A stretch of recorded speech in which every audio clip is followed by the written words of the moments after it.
ভারতকে পাল্টা জবাবের অনুমতি পেল পাকিস্তানের সেনাবাহিনী।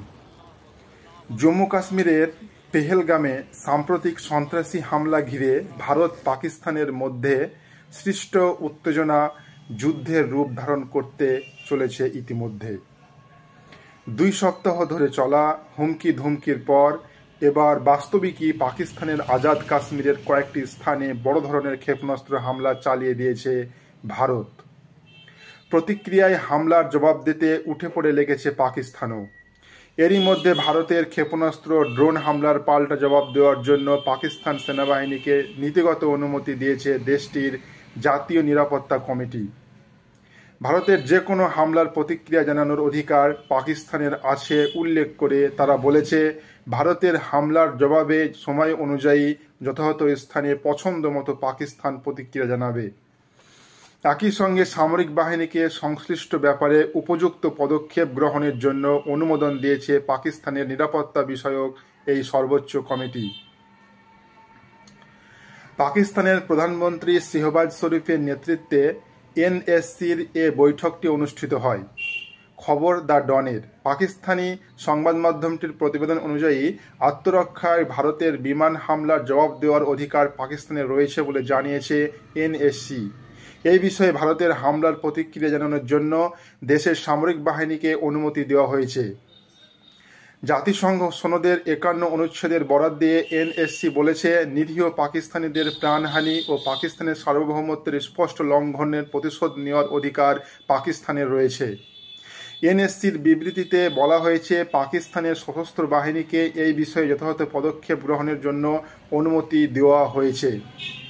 বিবৃতিতে পাকিস্তানের জাতীয় নিরাপত্তা কমিটি বলেছে, ভারতের নগ্ন আগ্রাসনে সমগ্র পাকিস্তানি জাতি সশস্ত্র বাহিনীর সাহসিকতা, ত্যাগ ও মাতৃভূমির প্রতিরক্ষায় তাদের সময়োচিত কাজের প্রশংসা করছে।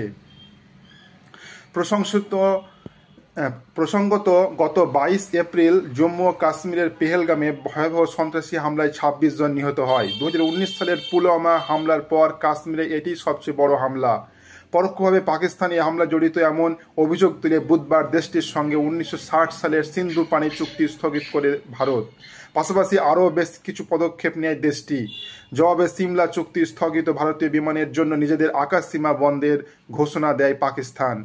স্থগিত করে দেওয়া হয় ভারতের সঙ্গে সব রকম বাণিজ্য। এরপর থেকে দুদেশের পাল্টাপাল্টি হুমকি ধুমকিতে ক্রমেই উত্তপ্ত হয়ে উঠতে শুরু করে পরিস্থিতি। রীতিমতো যুদ্ধের রূপ ধারণ করেছে যা এখন। সকালে এক ব্রিফিংয়ে পাকিস্তানের আন্তঃবাহিনী জনসংযোগ পরিদপ্তরের এক মহাপরিচালক লেফটেন্যান্ট জেনারেল আহমেদ শরীফ চৌধুরী বলেন, গতকাল মঙ্গলবার মধ্যরাতের পর কোটলি, ভাওয়ালপুর,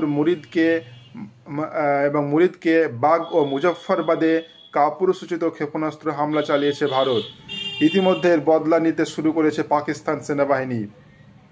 একই দিনে সকালে আরেক বিবৃতিতে ভারতীয় সেনাবাহিনী জানায়, ভারত নিয়ন্ত্রিত কাশ্মীরে পাকিস্তানি সেনাদের গোলাবর্ষণে 3 জন বেসামরিক নাগরিক নিহত হয়েছে। এর আগে পাকিস্তানের নিয়ন্ত্রিত আজাদ কাশ্মীরে হামলার পর ভারত সরকার এক বিবৃতিতে জানায়, ভারতের সশস্ত্র বাহিনী অপারেশন সিন্দুর শুরু করেছে। এর আওতায় পাকিস্তান ও পাকিস্তান নিয়ন্ত্রিত আজাদ কাশ্মীরের 9টি স্থাপনায় হামলা চালানো হয়েছে। তবে পাকিস্তানের সামরিক বাহিনীর কোনো স্থাপনাকে এ অভিযানে নিশানা বানানো হয়নি।